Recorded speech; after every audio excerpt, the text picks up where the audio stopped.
হিঙ্গলগঞ্জ ব্লকের পঞ্চায়েত সমিতির নবনির্মিত প্রবেশ পথের শুভ উদ্বোধন আজ।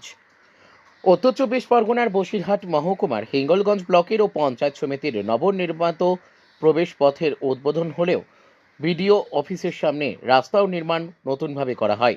15 ফিনান্সের ও পঞ্চায়েত সমিতির এর অর্থ দিয়ে পুনর্ভাবে নির্মাণিত এই অফিস, যা সাধারণ মানুষ এই অফিসের একটা বার্তা নিয়ে যাবে। আজ এমনই কথা বললেন হিঙ্গলগঞ্জের বিডিও দেবদাস গাঙ্গুলি।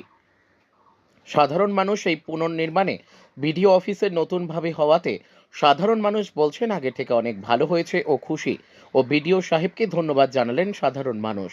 এই দিনের এই শুভ উদ্বোধনে ছিলেন হিঙ্গলগঞ্জের বিধায়ক দেবেশ মণ্ডল, পঞ্চায়েত সমিতির সভাপতি শাহিদুল্লাহ গাজী, হিঙ্গলগঞ্জের বিডিও দেবদাস গাঙ্গুলি, হিঙ্গলগঞ্জ থানার ভারপ্রাপ্ত আধিকারিক সন্দীপ সরকার, একাধিক ব্যক্তিবর্গ। হিঙ্গলগঞ্জ থেকে প্রদীপ সরকারের রিপোর্ট, বিগ নিউজ বাংলা।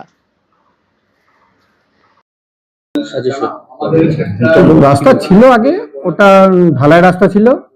আমাদের ব্যাকওয়ার্ড ক্লাস ওয়েলফেয়ার থেকে একটা টাকা দিয়েছিল এবং 15 পেপসির সঙ্গে জুড়ে দিয়ে সেটাকে মিলে একটা সভাপতির সঙ্গে আলোচনা করে আমরা এভাবে ব্লক দিয়ে ভালো করে রাস্তাটা চওড়া করেছি এবং এখানে যারা মানুষজন তারাও সাহায্য করেছে, ফলে রাস্তাটা একটু চওড়া করা গেছে।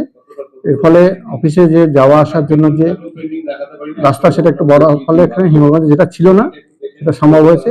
গেটটাও একটা করা হলো যাতে মানুষজন অফিস সম্বন্ধে একটা ভালো বার্তা নিয়ে যায়।